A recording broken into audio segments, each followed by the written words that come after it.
Hello दोस्तों, कैसे हो आप लोग। उम्मीद करता हूँ आप सभी बढ़िया होंगे। दोस्तों, हमारी सीरीज चल रही है जीसीपी क्लाउड की। और उस सीरीज में अभी हम लोग जिस टॉपिक को कवर कर रहे हैं वो टॉपिक है वीपीसी नेटवर्क। ठीक है, ये टॉपिक है हमारा वीपीसी नेटवर्क जिस पर हम लोग बात कर रहे हैं। और इस टॉपिक पे हमने कई सारी चीजें कवर कर ली हैं, जैसे वीपीसी क्रिएट कैसे करते हैं, सबमिट कैसे क्रिएट करते हैं। ठीक है, और कंपनी में रियल टाइम में वीपीसी का एग्जैक्ट यूज केस क्या है। ठीक है, कैसे कंपनी वीपीसी को यूज करती है। तो वीपीसी मेनली कंपनी यूज करती है अपना प्राइवेट नेटवर्क एनवायरनमेंट क्रिएट करने के लिए। ठीक है, जिसको कई लोग कहते हैं प्राइवेट डेटा सेंटर क्रिएशन, है ना। तो इस सब के लिए वीपीसी हम लोग यूज करते हैं। तो हमने इस सारे टॉपिक पे बात कर ली है। इन चीज़ों के अलावा बीपीएससी में और भी चीज़ें हैं जो हमें जाननी जरूरी है, जो हमें पढ़नी जरूरी है। ठीक है, और इंटरव्यू में इन चीज़ों को पूछा जाता है। और कंपनी में लोग जब काम करते हैं तो इन चीज़ों में बहुत स्टक होते हैं। तो हमें वो चीज़ भी कवर करनी है। ठीक है, वो चीज़ क्या है आपको बताता हूँ। देखो, वीपीसी नेटवर्क सर्विस पे या वीपीसी नेटवर्क टॉपिक पे हमारे पास कई सब टॉपिक्स भी हैं। जैसे वीपीसी में जैसे आईपी एड्रेसेस हैं, ठीक है, फायरवॉल है, वीपीसी नेटवर्क पियरिंग है, शेयर्ड वीपीसी है, सर्वलेस वीपीसी एक्सेस है। तो इन सब चीज़ों को हमें जानना जरूरी है। तो वन बाय वन ये सारे टॉपिक कवर करते हैं। ठीक है, और वीपीसी की जो मतलब वीपीसी के जो वीडियोस हैं, या वीपीसी जो सर्विस है जीसीपी की, ये बहुत बड़ी सर्विस है। इसमें बहुत सारे वीडियोस बन रहे हैं। ठीक है, तो थोड़ा टाइम लेगी ये वीपीसी टॉपिक। इसके बाद फिर हम लोग जीसीपी के और भी टॉपिक कवर करने हमें तो बात करेंगे। ठीक है, तो जीसीपी की सीरीज थोड़ी लंबी होगी। और ऐसा नहीं है कि आपको फिर जीसीपी का पूरे सीरीज तक वेट करना पड़ेगा किसी अगले टॉपिक के लिए। मैं बहुत जल्द कई नए टॉपिक्स को भी लॉन्च करने वाला हूँ, कई नए टूल्स को। ठीक है, जैसे प्लान में बहुत सारी चीज़ें हैं वो लॉन्च करने वाला हूँ। तो जीसीपी भी चलता रहेगा, साथ में उन चीज़ों पे हम लोग काम करना स्टार्ट करेंगे। ठीक है, बट अभी फोकस तो आप जीसीपी पे ही करें। ठीक है, चलो।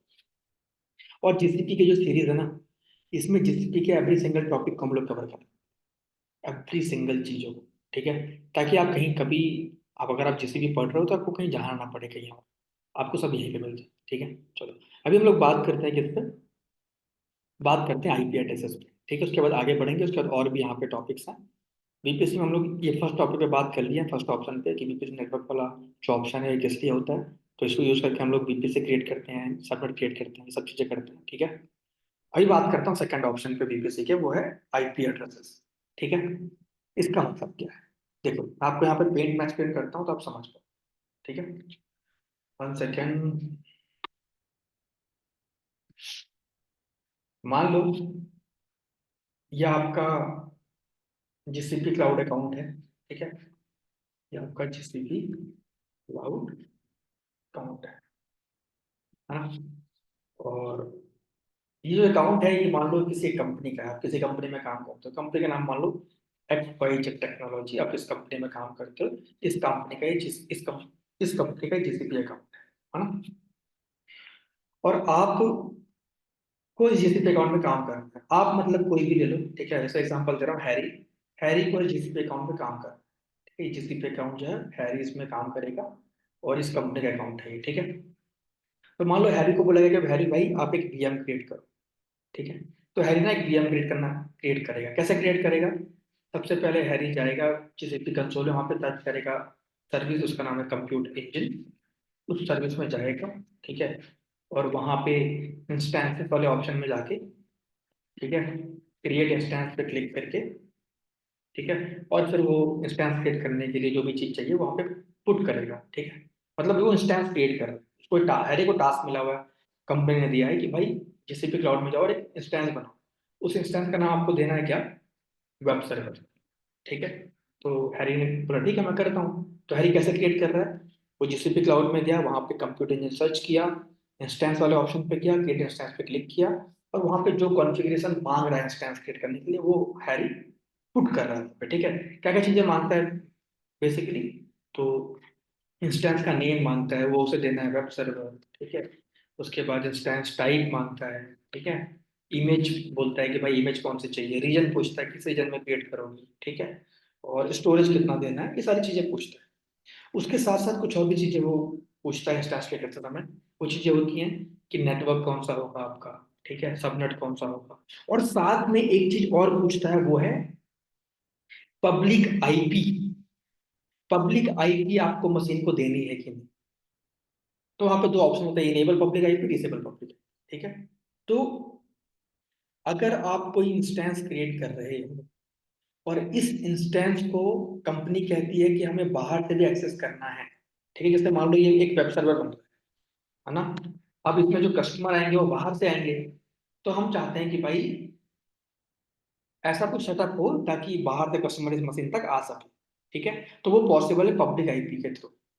ठीक है, तो अगर आप इंस्टेंस क्रिएट कर रहे हो और आप चाहते हो कि भाई मेरा जो सर्वर है वो एक्सटर्नल कम्युनिकेशन करे, इंटरनेट से कम्युनिकेट करे, आपको पब्लिक आईपी देनी पड़ती। ठीक है, तो मान लो आपने इंस्टेंस क्रिएट करते समय जब सारे कॉन्फ़िगरेशन डिफाइन किए तो आपने पब्लिक आईपी भी इनेबल कर दिया, और जब आपका इंस्टेंस बना तो आपको एक पब्लिक आईपी मिल गई। क्या हुआ, आपको एक पब्लिक आईपी यहाँ पे मिल गई। पब्लिक आईपी मान लो इस तरीके से है 54.45.67.89, ये आपकी पब्लिक आईपी है मशीन की।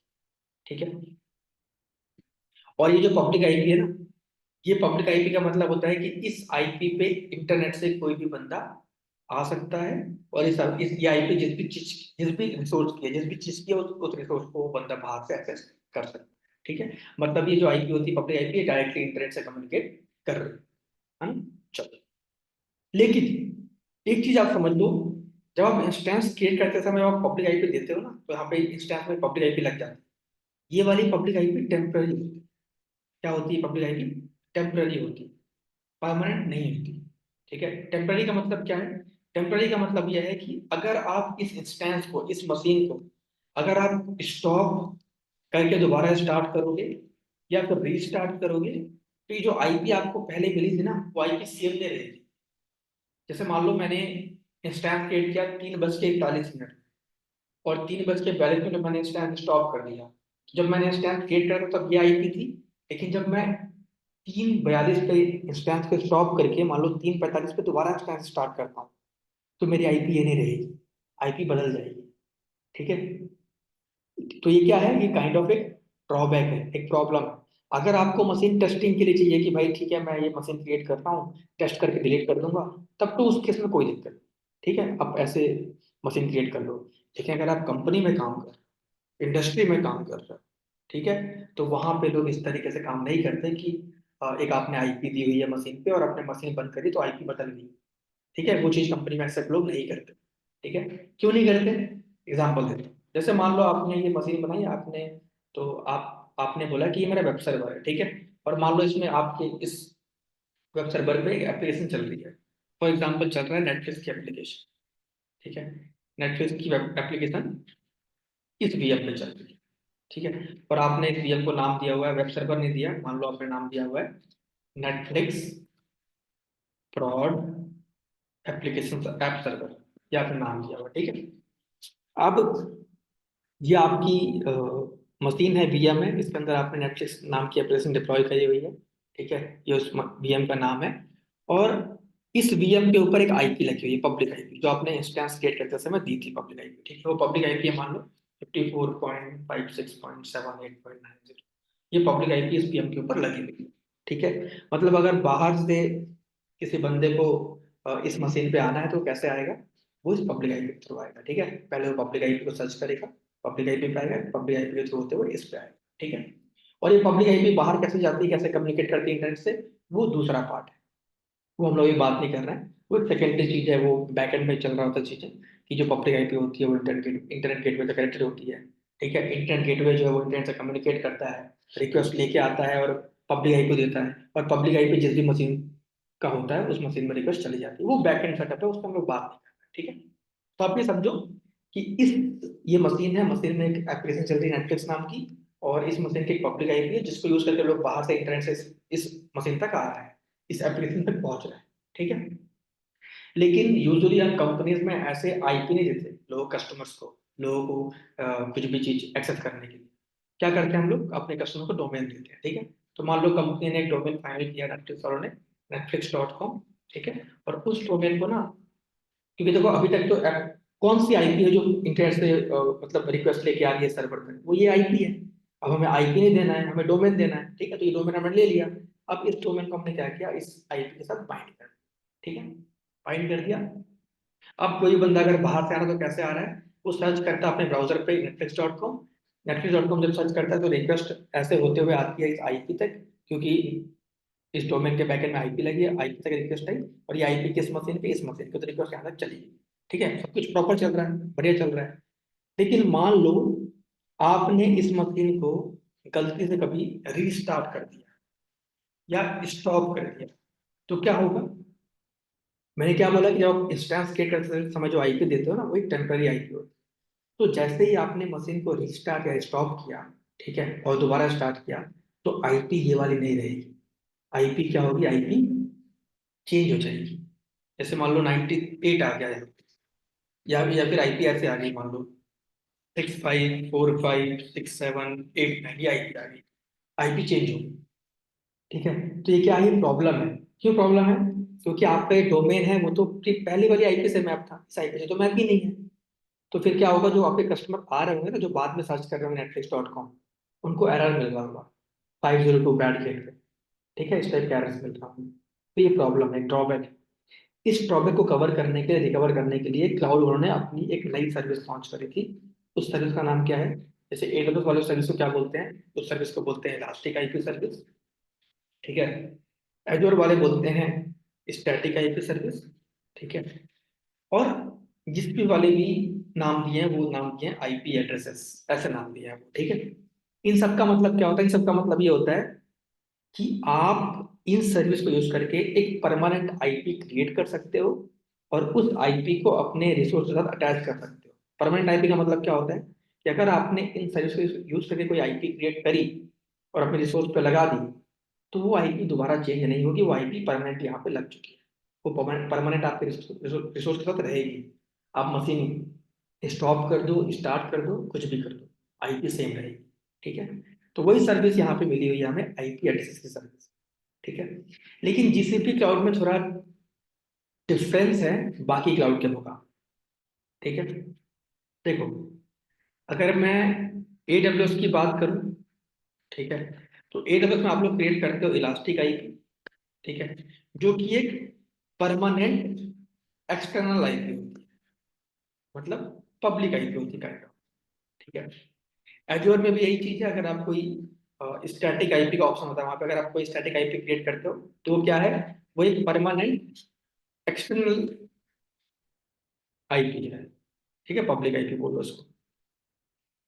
एक्सटर्नल आईपी का मतलब क्या होता है? एक्सटर्नल आईपी का मतलब होता है कि अगर आपने मान लो एक इलास्टिक आईपी या स्टैटिक आईपी क्रिएट करी, तो आपको एक आईपी मिल गई, ठीक है, 56.57.89.90, ठीक है। अब अगर आप ये आईपी किसी रिसोर्स पे, जैसे मान लो आपके पास एक मशीन है, अगर आप इस आईपी को इस मशीन में अटैच करोगे ना, तो ये आईपी इस मशीन की एक्सटर्नल आईपी बनेगी, ठीक है। मतलब ये आईपी इस मशीन की एक्सटर्नल आईपी, एक्सटर्नल आईपी का मतलब क्या होता है कि इस आईपी पे इंटरनेट से, मतलब बाहर से, जैसे क्लाउड के अंदर की चीज है, तो इस आईपी पे, क्योंकि एक्सटर्नल आईपी है, तो बाहर से कोई भी आ सकता है, ठीक है।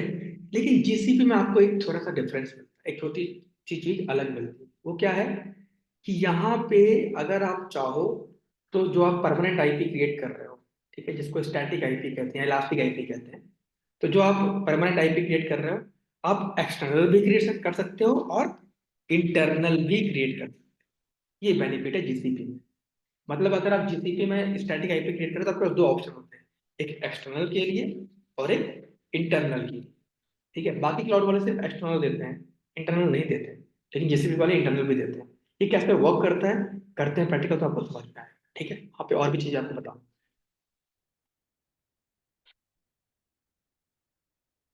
देखो, यहाँ पे दो ऑप्शन है, reserve external static IP address, reserve internal static IP. मैं दोनों क्रिएट करता हूँ, आपको एक्सप्लेन करता हूँ, ठीक है। पहले एक्सटर्नल वाला करते हैं।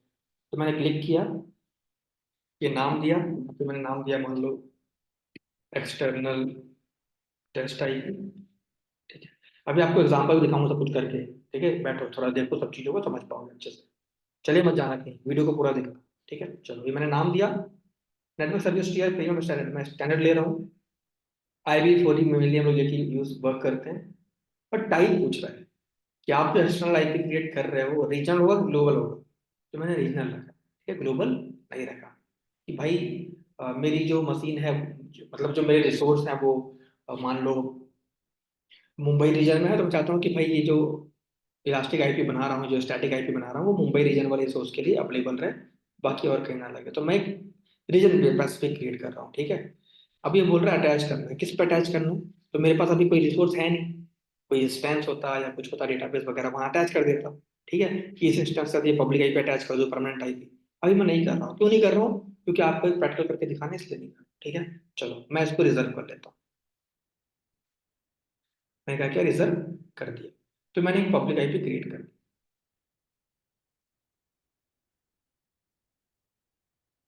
मैंने कहा कि आपने एक पब्लिक आईपी क्रिएट कर ली। देखो ये एक्सटर्नल टेस्ट आईपी दी है।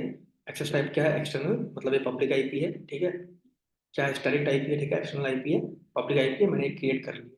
और ये परमानेंट आईपी है, मतलब जिस भी रिसोर्स के साथ मैं ये आईपी अटैच करूंगा वो रिसोर्स में आईपी लग जाएगी, ये परमानेंट आईपी रहेगी, कभी चेंज नहीं होगी। मैं चाहे वो रिसोर्स डिलीट कर दूं, सॉरी डिलीट स्टॉप करूं, स्टार्ट करूं, कुछ भी करूं, ये आईपी रहेगी। ठीक है, चलो अब हम क्रिएट करते हैं एक इंटरनल स्टैटिक आईपी। उसको भी समझते हैं कैसे क्रिएट करते हैं, तो वो भी बहुत सिंपल है। यहाँ पे क्लिक करना, यहाँ पे नाम देना, मैंने बोला इंटरनल टेस्ट स्टैटिक आईपी। ठीक है, फिर देते हैं नेटवर्क। यहाँ पे नेटवर्क डिफाइन करना पड़ता है। ठीक है, तो मैं दे रहा हूँ अभी डिफॉल्ट। देखो पब्लिक वाले में नेटवर्क डिफाइन नहीं करना पड़ता, क्योंकि वो एक्सटर्नल है। ठीक है, उसमें तो भाई कोई भी बाहर आ सकता है। लेकिन आप अभी इंटरनल क्रिएट कर रहे हो, आप एक इलास्टिक स्टैटिक आईपी क्रिएट कर रहे हो इंटरनल। ठीक है, मतलब वो एक नेटवर्क के अंदर वाली चीजों को, चीजों पे जो रिसोर्स है उस पे वो आईपी लगेगी। इसलिए हमें क्या करना पड़ता है, यहाँ पे नेटवर्क डिफाइन करना पड़ता है। तो मैंने एक नेटवर्क ले लिया, फिर मैंने ले लिया एक सब नेटवर्क। जैसे मैं ले लेता हूँ, मान लो मुंबई में मुझे लेना है। ठीक है, तो default Asia north east one ये ले लेता हूँ, कोई बात नहीं। ठीक है, चलो अब ये बोल रहा है स्टैटिक आईपी एड्रेस कौन सा चाहिए। मैंने बोला ऑटोमेटिक कोई भी आप दे देना। अगर आपके पास कोई खुद का आईपी है वो आप यहाँ पे टाइप कर सकते हो। मैं ऑटोमेटिक असाइन कर रहा हूँ। ठीक है, कि जो भी स्टैटिक आईपी आप दोगे ऑटोमेटिक कोई भी दे देना चलेगा। ठीक है, उसके बाद यहाँ पे पूछता है नॉन शेयर्ड और शेयर्ड।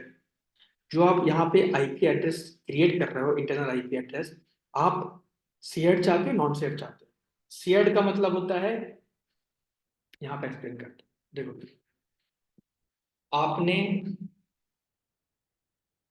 एक इंटरनल स्टैटिक आईपी क्रिएट कर ली। ठीक है, अब वहां पे पूछ रहा है शेयर्ड और नॉन शेयर्ड। शेयर्ड का मतलब होता है, मान लो आपका एक नेटवर्क है। ठीक है, उसका नाम है टेस्टिंग नेट नाम का एक नेटवर्क है। उस नेटवर्क के अंदर आपका एक सबनेट है। ठीक है, जैसे मान लो सबनेट वन है ना। अब इस सबनेट के अंदर मान लो आपने 4 वीएम क्रिएट करी। ठीक है, और आप चाहते हो कि इन चारों वीएम पे सेम आईपी हो। आप चाहते हो इन चारों वीएम पे सेम आईपी। ये किस केस में होता है, कंपनीज में होता है ये चीज। कब होता है पता है? जैसे मान लो मेरा एक क्लाउड है, यहाँ पे मैंने एक सर्वर बनाया। ठीक है, अब इस मशीन पे मैंने एक एप्लीकेशन चला दी नेटफ्लिक्स नाम की। ठीक है, लेकिन इस एप्लीकेशन की हाई अवेलेबिलिटी के लिए मैंने क्या किया है, यहाँ पे 3 और मशीन लगाई।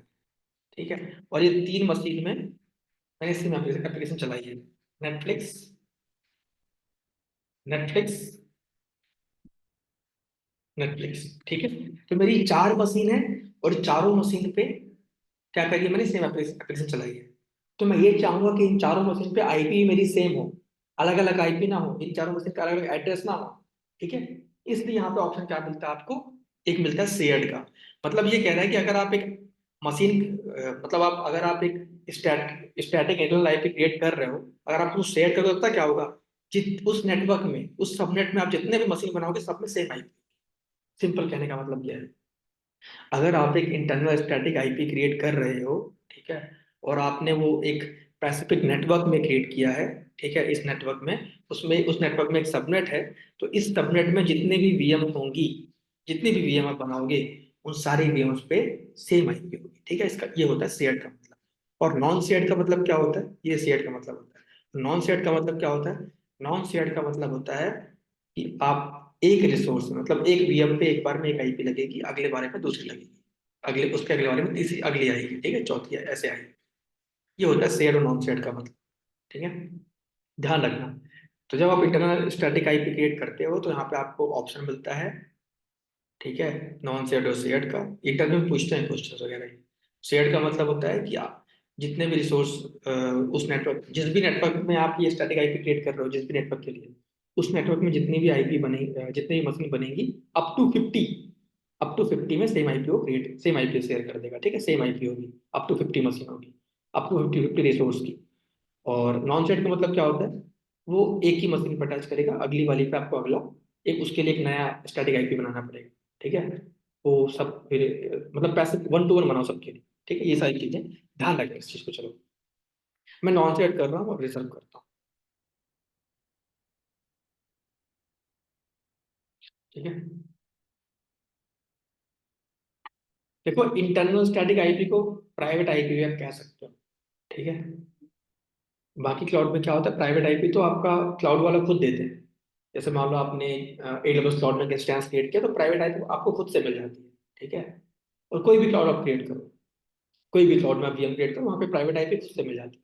लेकिन GCP क्लाउड वाले आपको क्या ऑप्शन देते हैं कि आप प्राइवेट आईपी भी परमानेंट करके, मतलब प्राइवेट आईपी को भी खुद से अटैच कर सकते हो, वो भी परमानेंट है, दोबारा बार बार चेंज नहीं होगी। ठीक है, उसमें भी शेयर्ड और नॉन शेयर्ड का ऑप्शन दे रहे हैं। चाहो तो मल्टीपल भी VM के साथ शेयर कर सकते हो। ठीक है, ताकि अगर मान लो एक एप्लीकेशन है, उस एप्लीकेशन के लिए आपने 4 VM बनाई है, चारों में सेम एप्लीकेशन चल रही है, तो अलग अलग एड्रेस ना हो, चारों मशीन का सेम एड्रेस हो, सिंगल एड्रेस। ठीक है, इस ये सारी चीजें हैं। चलो, अब मैंने बनाई है दो तरह की आईपीस। ठीक है, एक एक्सटर्नल टेस्ट आईपी है, एक इंटरनल टेस्ट स्टैटिक आईपी। ठीक है, एक एक्सटर्नल है, एक इंटरनल है। एक्सटर्नल तो आपने सारे क्लाउड में देखा होगा, AWS में इलास्टिक आईपी होती है, एजोर में स्टैटिक आईपी होती है। इंटरनल आप पहली बार देख रहे हो, हम दोनों प्रैक्टिकल करेंगे। ठीक है, पहले करते हैं प्रैक्टिकल इंटरनल के लिए। ये कैसे क्रिएट करते हैं दिखाता हूँ। चलो, हम एक कंप्यूटर इंजन क्रिएट करते हैं। क्या करते हैं हम लोग, एक कंप्यूटर इंजन क्रिएट करते हैं, मतलब एक VM क्रिएट करते हैं। बहुत ही इंपॉर्टेंट और डीप चीजें बता रहा हूँ, इनको मिस मत कर। इतनी मेहनत कर रहा हूँ आप लोग के लिए, देखो पढ़ो, और थोड़ा मेरी भी हेल्प करो यार, शेयर करो, सब्सक्राइब कराओ यार, है ना। चलो, मैं एक इंस्टेंस क्रिएट करता हूँ। यहाँ पे मैंने नाम लिया बेस्ट। ठीक है, लेते हैं रीजन हम लोग मुंबई। टाइप कोई भी ले लो, इंस्टेंस कोई दिक्कत नहीं है। ठीक है, और इमेज वगैरह कोई भी रहे, कोई दिक्कत नहीं है। हम हमें बात करें नेटवर्क वाले ऑप्शन पे, इसको एक्सपेंड करो, नीचे आओ, इसे भी एक्सपेंड करो। ठीक है, अब देखो, यहाँ पे मैंने एक नेटवर्क डिफाइन किया, डिफॉल्ट नेटवर्क, उसका ये सबनेट है। ठीक है, अब यहाँ पे मैंने IP4 दिया, सिंगल स्टैक, और यहाँ पे देखो इंटरनल आईपी पूछ रहा है। यहाँ पे 3 ऑप्शन आपको मिल रहे हैं। ठीक है, एक तो ऑटोमेटिक, एक कस्टम, है ना, और एक यहाँ पे स्टैटिक आईपी आता है।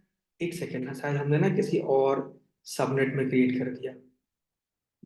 एक सेकेंड यार, मैंने ईस्ट वन में बनाया था ना शायद, north east one. Static IP आपने जिस रीजन में बनाया होगा उस वही यहाँ पे आएगा। अभी देखता हूँ, हाँ आ रहा है। ठीक है, देखो अभी समझो। अब देखो, आप एक इंस्टेंस क्रिएट कर रहे हो। ठीक है, आपने नीचे आए, नीचे आए, नीचे आए, नीचे आए, यहाँ पे आपने अपना एक नेटवर्क दिया कि भाई मेरा इंस्टेंस इस नेटवर्क में बनेगा, इस सबनेट में बनेगा।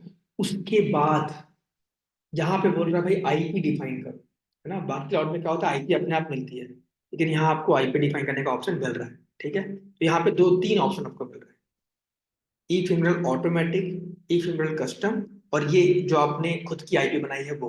तो आप चाहो तो खुद की आईपी भी दे सकते हो। ठीक है, ये आईपी भी चेंज नहीं होगी। ठीक है, ये आईपी आप खुद की भी दे सकते हो, है ना। लेकिन उसके ऊपर आपको 2 और मिल रहा है, ई फिमरल ऑटोमेटिक, ई फिमरल कस्टम। इसका मतलब क्या होता है, पहले समझते हैं इन तीनों का मतलब क्या होता है। देखो, अगर आप ई फिमरल ऑटोमेटिक आईपी दोगे, इसका मतलब यह है कि आपका इंस्टेंस जब बनेगा, जब आप ई फिमरल ऑटोमेटिक आईपी देते हो ना, तो इसका मतलब क्या होता है कि जब आपका इंस्टेंस बनेगा, और इस इंस्टेंस को, जब ये इंस्टेंस बनेगा तो इसमें एक ऑटोमेटिक एक प्राइवेट आईपी आ जाएगी। ठीक है, एक ऑटोमेटिक इंटरनल आईपी आ जाएगी। ठीक है, आईपी लग जाएगी, इंटरनल आईपी लग जाएगी। ठीक है, लेकिन ये आईपी जो लगी हुई है ना, आप जब मशीन को स्टॉप करके स्टार्ट करोगे, ठीक है, और जब रीस्टार्ट करोगे, उन केसेस में ये आईपी चेंज नहीं होगी, सेम रहेगी। ठीक है, जैसे मान लो आपको एक आईपी मिल गई 172.30.0.0। ठीक है, ये आपकी मशीन की आईपी है ना, और आपने क्या किया है, जब आप मशीन क्रिएट कर रहे थे, जब आपसे पूछा गया कि भाई कैसे आईपी देनी, तो आपने क्या दिया है, ई फिमरल ऑटोमेटिक दिया होगा। ठीक है, तो इसका मतलब क्या हुआ, जब आपकी वीएम बनेगी तो ऑटोमेटिक आपके इस वीएम पे इंटरनल आईपी आ जाएगी, जो कि किन केस पे वर्क करेगी। आप इस मशीन को स्टॉप कर दो और स्टार्ट करो तो भी आईपी सेम रहेगी, और रीस्टार्ट कर दो तो भी एक आईपी सेम रहेगी।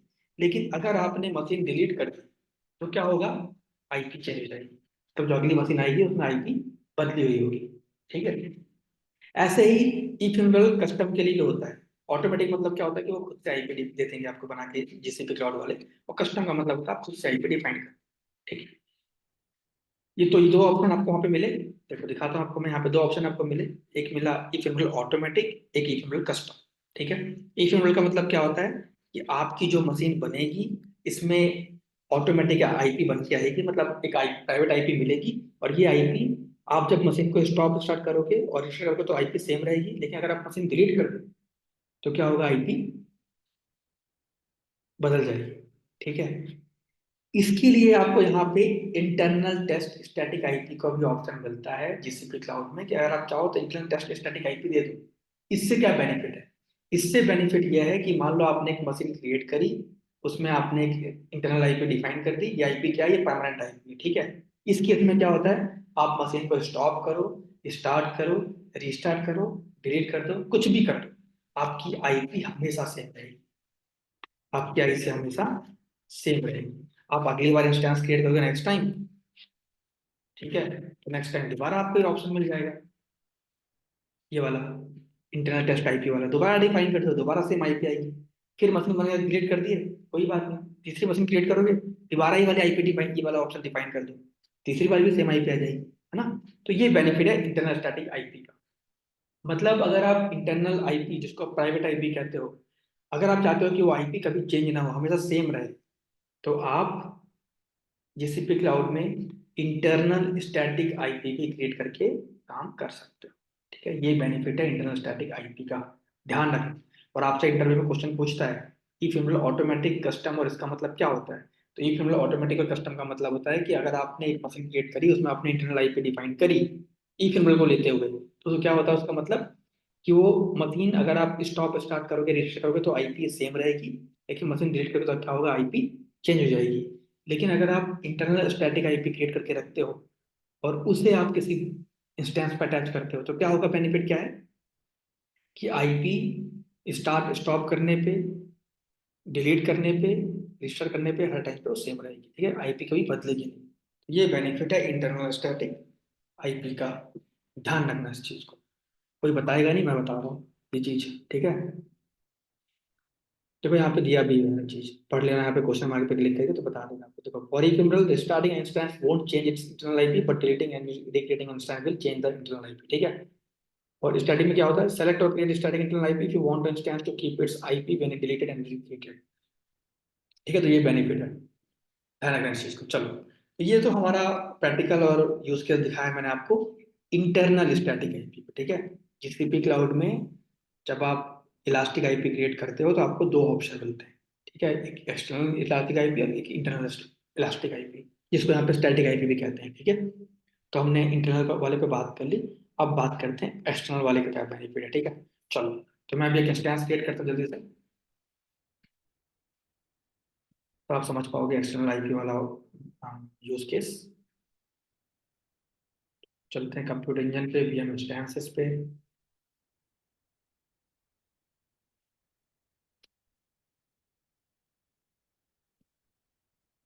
क्रिएट इंस्टेंस,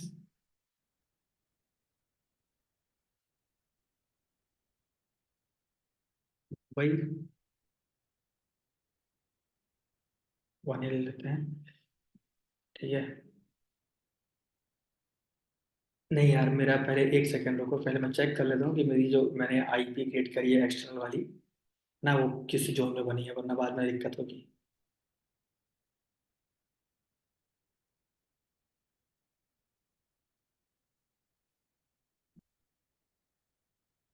एक मिनट रुको दोस्तों, मैं थोड़ा चीज़ें कंफर्म कर लूँ, फिर हम करते हैं practical.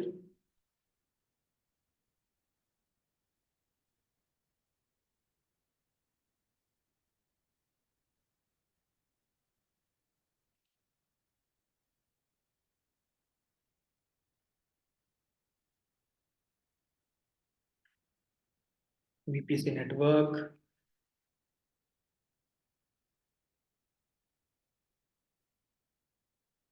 IP addresses, external IP बना एशिया साउथ वन पे, तो मेरी वीएम भी एशिया साउथ वन पे होनी चाहिए, ठीक है। चलो मुंबई पे बनी है, करेक्ट है ना। और सब कुछ ऐसे रहने दो, कुछ भी नहीं करूंगा मैं, ठीक है। और सब कुछ परफेक्ट ही है, कुछ चेंज नहीं करना हमें।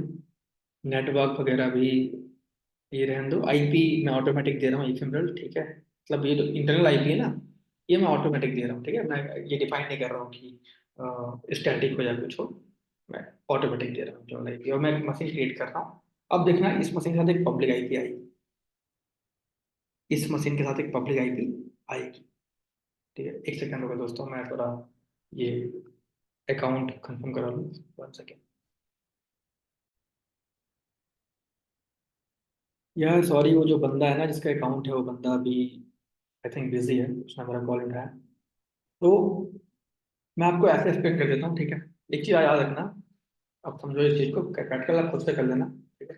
देखो, जब आप जीसीपी क्लाउड में कोई इंस्टेंस क्रिएट करते हो, ठीक है, और इस इंस्टेंस को क्रिएट करने के बाद आपको जो पब्लिक आईपी मिलती है ना, ये पब्लिक आईपी परमानेंट नहीं होती, ये टेम्पररी होती है। मतलब अगर आप इस पीएम को, इस इंस्टेंस को अगर आप स्टॉप करके स्टार्ट करोगे, ठीक है, या फिर रीस्टार्ट करोगे, तो आपकी आईपी जो है वो चेंज हो जाएगी, बदल जाएगी, ठीक है। लेकिन तो इस चीज के हमें क्या मिलता है, हमें सर्विस मिलती है परमानेंट आईपी की, ठीक है। तो इसलिए क्या करते हैं, इसलिए हम ना जीसीपी क्लाउड में आके एक external IP, reserve external static IP create कर सकते हैं। ये मैंने आईपी क्रिएट कर दी। अब इस आईपी को मैं अपने इंस्टेंस से अटैच कर सकता हूँ, यहाँ पे क्लिक करूंगा, या क्लिक करने के बाद यहाँ पे क्लिक करूंगा, ठीक है। और देखो, अभी असाइन मैंने करी नहीं है यार, वो होता है ना, पीएम बन जाती तो हमारा अच्छे से प्रैक्टिकल देख पाता, तो समझा पाता, ठीक है। तो सिंपल आप ये समझो, उस तो इस केस में क्या होता है, अगर आपने एक वीएम क्रिएट करी है, ठीक है, और आप चाहते हो कि उस वीएम की जो आईपी है वो हमेशा परमानेंट रहे, टेम्पररी ना रहे, तो इसके लिए क्या करते हो, इसके लिए आप जिस भी क्लाउड में एक्सटर्नल स्टैटिक आईपी क्रिएट करते हो, ठीक है, और उस रिसोर्स से अटैच कर देते हो। जो आपका रिसोर्स, जो भी आपका इंस्टेंस है, उससे आप क्या करते हो, अटैच कर देते हो। अटैच करने के बाद क्या होता है, अटैच करने के बाद से मान लो ये आईपी है ना, 35 207 212 24, ये आईपी है। अब ये आईपी आपके इस उस वीएम के साथ लग गई। जैसे मान लो आईपी में कॉपी कर लेता हूँ यहाँ पे, ठीक है। ये आईपी आपने क्रिएट करी, एक्सटर्नल आईपी, और ये आपके मशीन के साथ लग गई। अब ये आपकी मशीन की परमानेंट आईपी है, ये कभी चेंज नहीं होगी। आप मशीन स्टॉप कर दो, स्टार्ट कर दो, रिस्टार्ट कर लो, कुछ भी कर लो, आईपी कभी चेंज नहीं होगी, ठीक है।